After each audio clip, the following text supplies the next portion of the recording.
안녕하세요. 네, 쫄랑아줌 정아입니다. 제가 오랜만에 또 동영상을 찍게 됩니다. 워크우먼이라 시간이 참 허락이 잘 안 됩니다. 이게 초등생 아들을 공부시키랴, 또 제가 또 직장 생활을 하랴, 그다음 가정 주부 노릇도 하랴, 자, 시간을 쪼개도 잘 힘듭니다. 이제는 또 나이가 있다 보니까 저녁이 되면 옛날처럼 그렇게 밤까지 버티기가 힘드네요. 그래서 이러저러한 관계로 이게 동영상을 좀 찍는 게 생각은 하면서도 쉽게 잘 찍게 되지 않네요. 그래도 제가 오늘처럼 일요일만은 오후에 좀 여유로운 시간이 있으니까요. 앞으로는 꼭 일요일마다 꼭 좀 찍어보려고 노력하겠습니다. 오늘은 제가 좀 자랑도 좀 아들 자랑 좀 하려고 우리 아들이 남북하나재단에서 남북하나 탈북민 자녀들이 영어 스피치 우승상을 받게 되었습니다. 이제 대상이 있고 최우승상이 있는데요. 북한식으로 하면 이제 2등이죠. 거기에서 저희 아들이 받아서요 50만이라는 상금을 받게 됐습니다. 바로 이것입니다. 남북하나재단. 어저께 저기 그 남북하나재단 글이 이렇게 돼서 좀 최우수상 이렇게 이 학생은 2025년 남북하나재단 청소년 영어 말하기 영상 콘텐츠에서 뛰어난 성과를 냈으므로 이에 최우수상을 수여합니다. 2025년 11월 15일 남북하나재단 북한이탈주민지원재단 이사장 직무대행. 제가 43살에 낳은 늦둥이 아들이 초등학교 6학년인데요. 3살인 것도 이제 40이 넘으면 애 낳기 힘들고 좀 옛날 한 14년 전까지만 해도 40 넘은 임산부가 많지 않았거든요. 지금은 보편적이 좀 됐지만 그래도 이제 나를 엄마라고 불러주는 그런 자식을 하나 키우고 싶더라고요. 너무 간절했어요. 그래서 우리 아들을 이제 제가 낳게 되었는데요. 그러다 보니까 우리 큰아들은 중국에서 중국은 이렇게 우리 한국처럼 무조건 의무 교육까지도 아니에요. 그러니까 부모가 자녀를 학교에 데려가지 않으면 학교에서 전화를 해서 뭐 굳이 안 찾는 그런 체제거든요. 그러다 보니까 우리 아들은 이제 장애이다 보니까 학교에서도 찾지 않고 초등학교부터 쭉 아직까지 우리 큰아들은 학교를 다니지 못했습니다. 학교 졸업장이 한 개도 없습니다. 그런 관계로 제가 또 우리 부모님들도 이제 북한에서는 인테리어라는 게 결국 공부한 사람들, 한국을 말하면 뭐라고 하죠? 엘리트라는가요? 그런데 제가 저희 어머니 경우를 봐서도 공부를 쓸데없이 하는 게 의미 없는 공부를 할 필요 없다고 항상 생각을 해서요. 저 자신은 공부에 하는 손을 딱 댔거든요.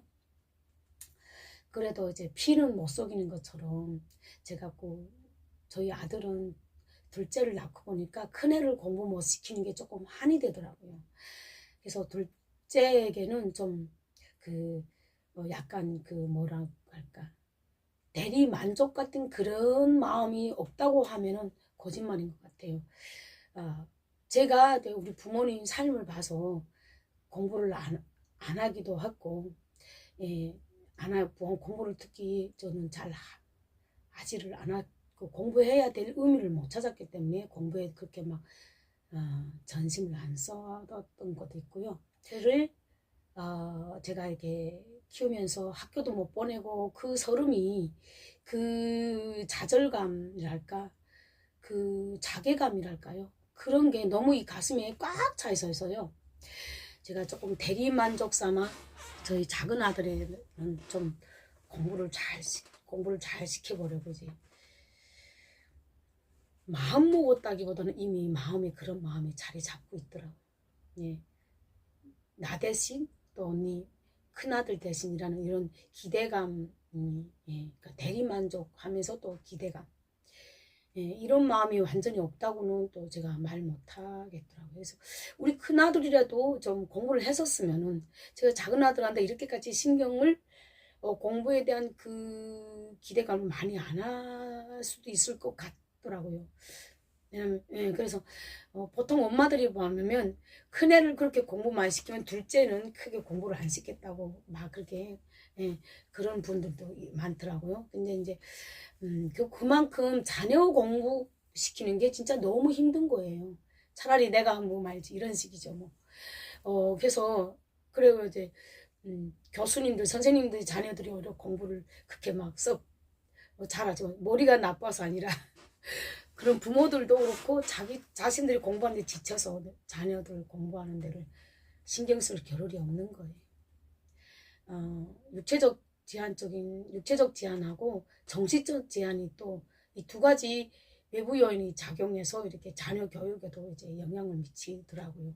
제가 봤을 때는 이게 저희 같은 경우는 제가 공부를 안 했던 그 좀 약간 공부를 할 필요가 없다고 하면서도 또 부모님들 다 공부를 했으니까 이제 공부는 이제 해야 인간 같은 이제 사고와 방식 또 뭐 많은 이제 지식을 얻을 수 있다는 걸 알고 있기 때문에 공부는 이제 필요하면 해야 된다 이런 생각을 가지고 있었는데 그런 거를 해서 이제 제 대리만족 그리고 우리 큰아들은 장애인이니까 학교를 못 보낸 그 대리만족 이런 걸 이것저것 해서 이제 작은 아들한테 많은 그 공부에 대한 기대감을 많이 퍼붓는 것 같아요.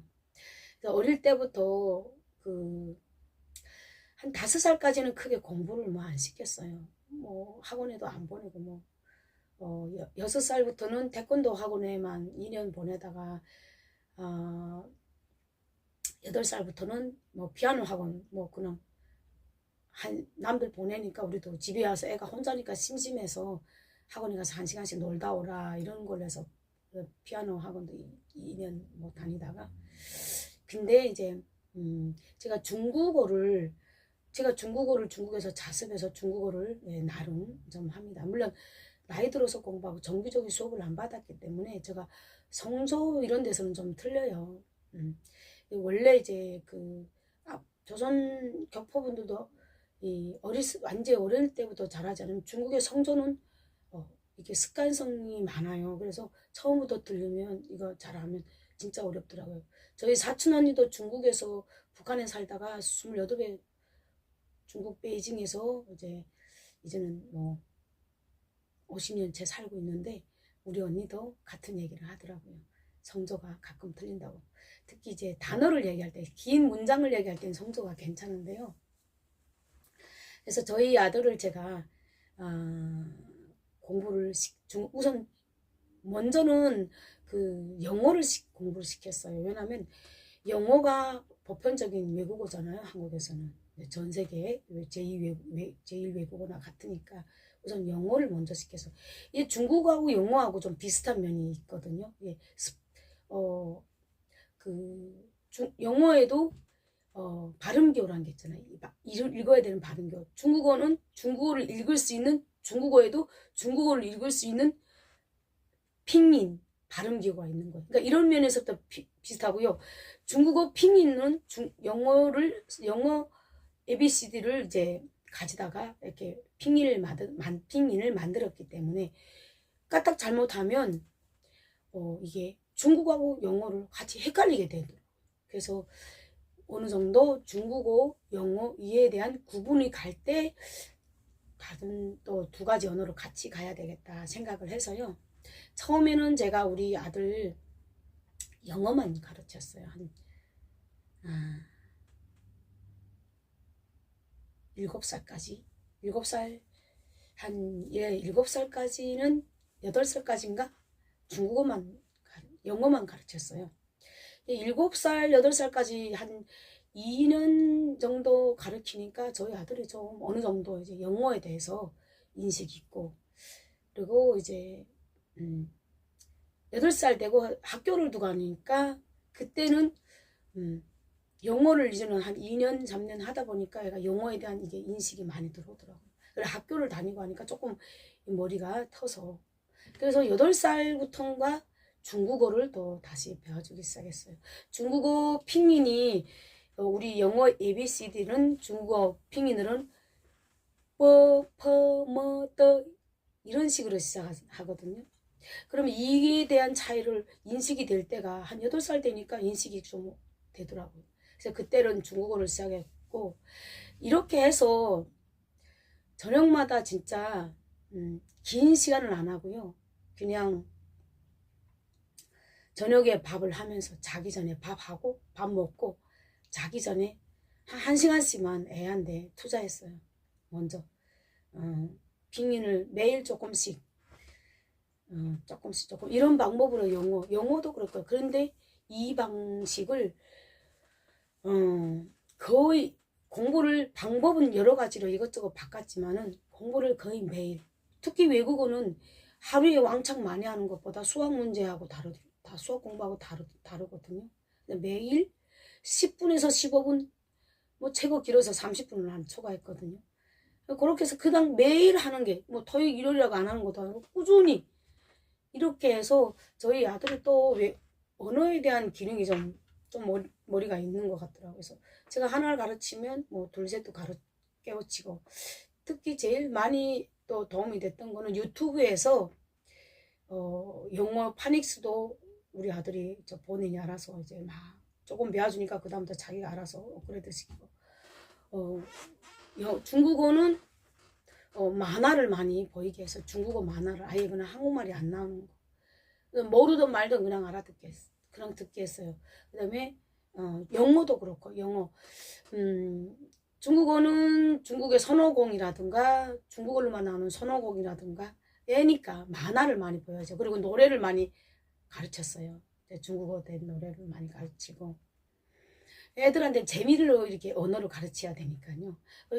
영어도 그렇고 그나마 저 영어는 이제 한국 사회에서 많이 접촉할 수 있는데 중국어는 접촉하기 어려우니까 집에서 제가 노력하고 그리고 이제 어느 정도 실력이 애가 올라오니까 제가 더는 가르치기 어렵더라고요. 그래서 저기 구로구에는 지구촌 학교라는 학교가 중국에서 온 우리 교포 자녀들이 한국어를 하고 못하는 학생들이 먼저 이제 한국어를 배우고 다음에 자기 지역 학교로 가는 그런 다문화 학교 같은 학교인데 인정이 초등학교 학교 졸업 인정을 해주는 그런 대안학교는 아니고요. 그런 학교에 저희 아들이 한 3년 반 2학년 2학기에 갔거든요. 3학년 2학기, 4학년 2학기, 5학년 2학기 해서 3년 반을 다녔는데요. 당연히 애들이 공부 시간에는 수업 시간에는 한국말을 해야 되거든요. 그래서 근데 이제 나와서는 애들이 쉬는 시간이라든가 이제 방과후 활동에는 이제 중국말을 하니까 걔네들은 그 틈을 타서 저희는 저걸 보냈죠. 중국에 유학 가는 것보다는 거기 가는 게 대신 저희 아들이 고생을 많이 했습니다. 아침 9시, 7시에 일어나서 초등학교 2학년 2학기 때부터 갔거든요. 제가 또 바랬고 제가 또 좀 그렇게 되기를 위해서 제가 바친 시간도 있고 제가 바친 노력도 있고 한 노력도 있고 했는데 또 저희 아들도 이렇게 많이 따라와줘서 아들한테도 감사하고 또 저 자신이 그동안 너무 사실 자신을 이렇게 공부시킨다는 게 힘들더라고요. 이제 또 제가 또 나이도 있잖아요. 이제 제가 50대 저희 아들이 초등학교 1학년을 갔으니까 전 힘들죠. 그러니까 이 50부터 애를 공부시킨다는 게 보통 일이 아닙니다, 진짜. 그래서 이제 40 넘어서야 자식 낳는 분들은 진짜 큰 박수를 보내야 될 것 같아요. 그러다 보니까 그동안 제가 노력하고 힘들었던 보상되는 그런 기분이어서 어저께 너무 즐겁고 행복했습니다. 그래서 이렇게 매일 중국어와 영어를 그 다음부터는 거기에서 매일 중국어와 영어를 거의 매일 함께 20분 중국어 20분 영어 이런 식으로 그냥 매일 같이 공부를 시켰습니다. 그 외에 이렇게 또 물론 학교 공부도 하고 뭐 다행히 대한민국의 학교에서 숙제가 거의 없어서 집에서 또 공부를 이렇게 시킬 수 있었던 것 같기도 하고요. 우리가 자랄 때 옛날에는 뭐 한국이나 북한이나 똑같이 숙제가 많았더라고요. 근데 지금은 숙제를 거의 안 내고 하니까 이게 어찌 보면은 이 숙제를 학교에서 숙제를 안 내는 것이 어찌 보면은 부모의 몫으로 돌아오죠. 애들이 인권이라고 인권 이렇게 외치면 결국은 우리 자녀들이 뭐 공부는 시켜야 되는데 이 몫이 다 학부모들이 몫으로 돌아오게 되는 것 같더라고요. 그러면 옛날에 그 자녀들이 숙제를 많이 하는 거를 마냥 나쁘다고 볼 수가 없죠. 어차피 이게 안 하면 우리 때는 뭐 TV도 없고 하다못해 이제 게임이란 것도 없었는데 지금 애들은 이거 안 하면 하는 게 없어요. 게임밖에. 책을 우리처럼 안 읽어요. 우리 때처럼 뭐 책 읽기 아프면 책에도 읽어야 되는데 지금 애들은 우리 아들 보니까 학교에서 내준 숙제 책 외에는 잘 읽질 않더라고요. 그래서 저도 억지로 읽게 하고요. 그리고 그래서 이렇게 저희 아들이 오는 그 지금까지 저의 노력과 모든 이런 게 또 이렇게 했는데 자녀 교육이 참 너무 힘든 게 부모는 사실 이렇게 서로 생각이 하는 게 다르잖아요. 자녀는 공부나 게임 뭐 이런 게 친구하고 어떻게 놀 것인가 뭐 이런 건데 어떤 노름을 하고 우리는 또 아니잖아요. 직장에 대한 생각 뭐 자기 취미는 또 이런 게 아니잖아요. 뭐 집에 음식을 어떤 거 할 것인가 이런데 이 생각을 접고 애하고 같은 세계에서 애하고 눈높이 맞춰서 자녀 교육한다는 게 참 쉽지 않더라고요. 그래도 그 혼자 화이팅을 부르면서 제가 저희 아들에 대한 교육을 한 결과가 그래도 이렇게 보상받는 그런 게 있어서 그동안 힘들었던 게 뿌듯하기도 하고 앞으로도 좀 더 해야 되겠다. 근데 어저께 나부가나 재단 거기에 참가해 보니까요. 속담에 기는 놈 왜 나는 놈이 있다고 하잖아요. 저희 아들보다 초등학교 3학년 어린이가 있는데요. 두 명이 최우승상을 받았는데요.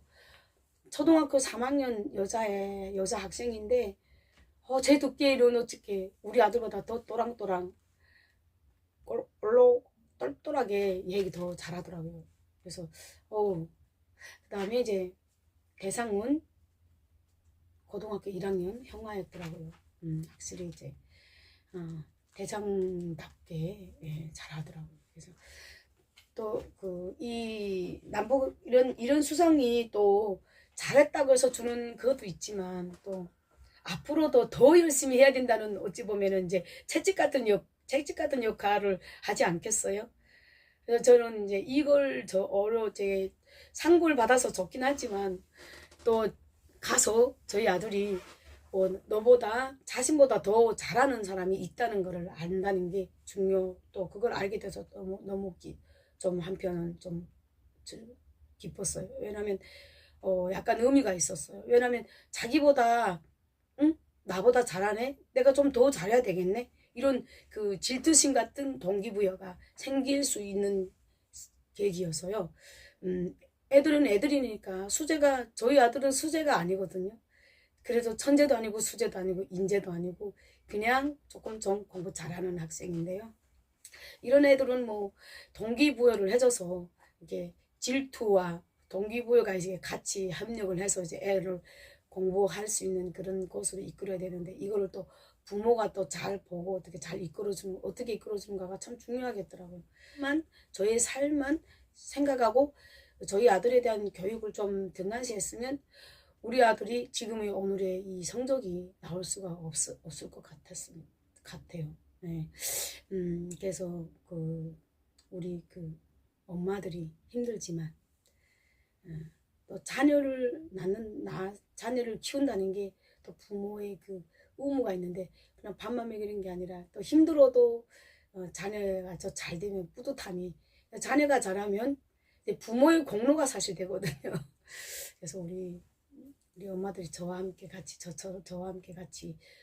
힘들어도 더 함께 또 파이팅 해가지고 더 자녀들을 더 훌륭한 인재로 키울 수 있게 함께 한번 도전해 가봅시다.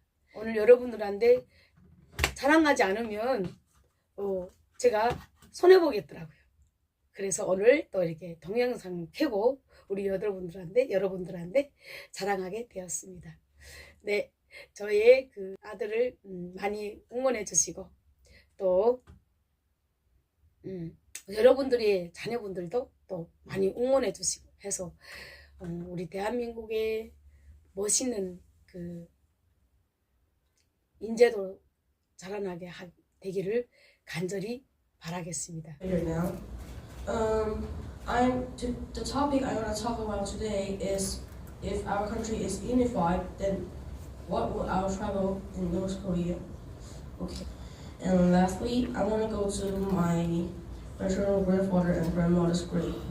Like my maternal grandfather and grandmother passed there when my mom was almost adult. So if I go there and there's a grave, then I'll stand in front of their grave and give them a big bow and say, Grandpa, Grandma, I'm your grandson Brian. I'm studying very great now in Korea, and I learn English, Chinese, and a lot of good things. So I'm gonna say, Grandpa, Grandma, thank you for letting my mom come out North Korea and make a happy life to me. I love you and I thank you.